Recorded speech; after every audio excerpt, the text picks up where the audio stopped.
Hello, magandang umaga po sa lahat.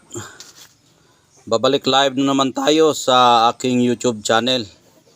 Ngayon po ang ating pag-usapan ay itong mutya po sa kalikasan na ating nakukuha. Pero bago ko sisimulan ang kwentong ito ay yung mga baguhan po, huwag makalimot na ipindot ang bell button, mag-subscribe, mag-like at mag-share para palagi din po kayong maka-update sa susunod kong mga upload na mga videos. Ito po ang ating pag-usapan ay tungkol po sa mutyang ito. Ito po ay mutya ng bangaw. Ito po ay mutya ng bangaw na karamihan sa bangaw lumalabas po yan kapag tag-ulan na bagong sikat ng araw. Siguro may nakakilala sa Bisaya yung bangaw, yung nandyan sa langit na rainbow. Rainbow po na para siyang herba na napakalaking herba na nandyan sa kalangitan na makikita natin. At ito po ay kanyang mutya. Nakita ko po ito doon sa tabi ng ilog na kung saan nakaturo po yung bangaw na natamaan po ito na bangaw, na ang bangaw, yung trabaho ng bangaw parang sumisipsip siya ng tubig. At ito po ay natamaan sa bangaw at doon ko ito mismo nakukuha. Ito po ay nagre-rainbow pa itong bagong kuha ko. Meron pa nga itong rainbow. Ayan nagre-rainbow pa yung bato na kanyang mutya. Ayan nag-rainbow pa yung bato. Ayan. Karamihan na ang bangaw lumalabas po yan sa tuwing ang panahon ay tag-ulan at malamig. At yung lumalabas po yan sa tuwing umaga.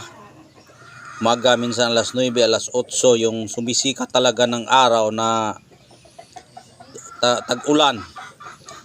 Ayan, bago lang huminto yung ulan, kaya lumabas po yung bangaw o yung rainbow na nandyan sa langit.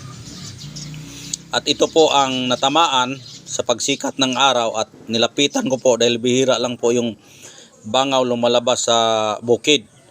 Kaya kung saan yung nakaturo ang bangaw, doon ko yan nilapitan, pinuntahan ko. Pagpunta ko doon kung saan nakaturo, ayun, nakita ko po ito doon. Ayan. Kung titingnan yung mabuti yung bato o mutya, ayan po ay nagre-rainbow siya. Ayan rainbow po yung bato. Ayan.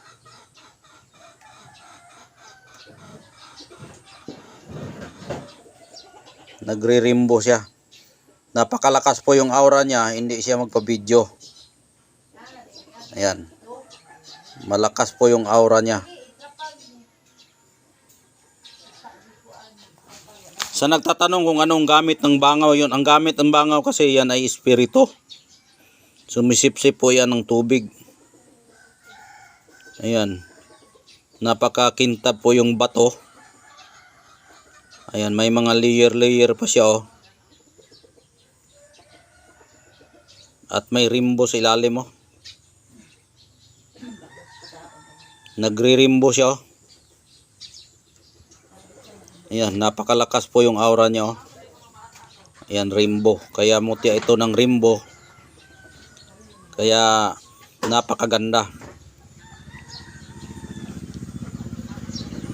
Napakalakas lang. Ayan, napakalakas talaga yung kanyang pagkamutya.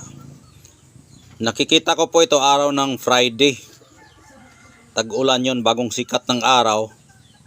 At pinuntahan ko po yung bangaw dahil bihira lang makakita ka ng bangaw na malapit sa bahay ninyo. Kaya pinuntahan ko yung saan yung bangaw. Ito po yung nakaturo doon.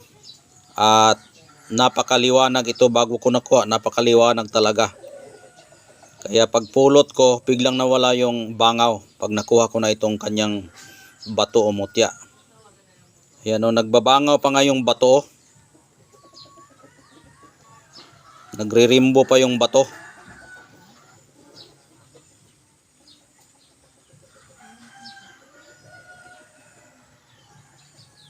Yan o, nagre-rainbow pa yung bato. Hulog.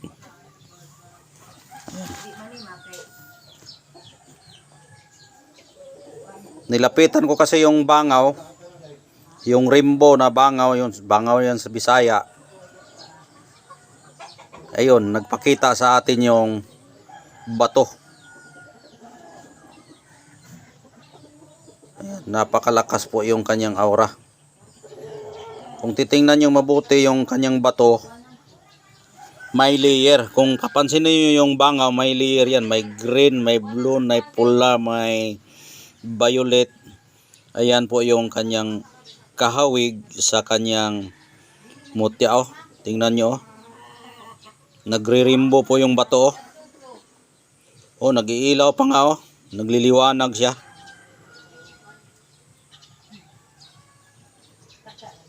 Yan o. Yan o.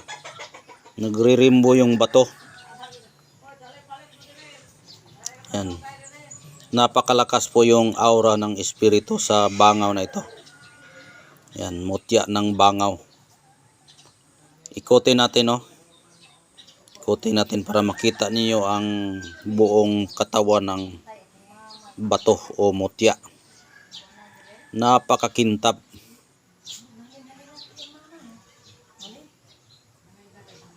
Maganda ito dahil galing sa langit yung kanyang mutya. Yan, pampataboy po ito sa masamang espiritu, may halong proteksyon at panghalina. Panghalina, may halong proteksyon. Ayan o. Para siyang labradorite. Para siyang labradorite. Pero yung labradorite ay iba ang kulay, itim yon. Nagre-rainbow din yon, pero ito puti. Puti siya na rainbow na mutya dahil nga siya po ay mutya ng rainbow o bangaw, kaya nagbabangaw yung kanyang bato. Araw ng Biyernes ito, 1 week na ito bago ko nakuha. Ngayon ko lang na i-vlog para sure talaga na nung una ko pa itong nakikita, hindi ko pwede siya mabidyo dahil hindi siya magpabidyo. Ngayon nagpabidyo na siya. Ayan, may lumalabas. Yung una, ang nakuha ko ito, rainbow. Grabe yung rainbow niya. Pero ngayon, oh, malakas yung aura niya. Magpa-rainbow man siya, oh. Nagpa-rainbow siya, pero ayaw magpakita minsan ng video. Oh, ayan, oh. Nag-rainbow na siya, oh.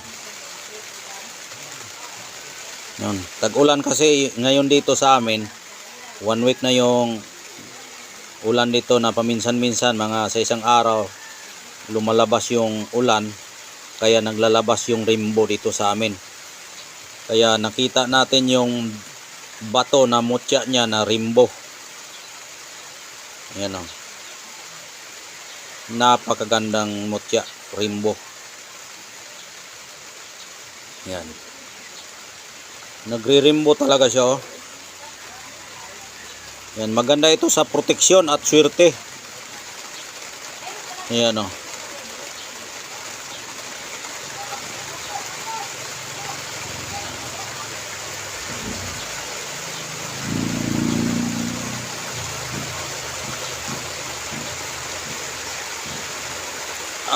Grabe ang lakas ng aura.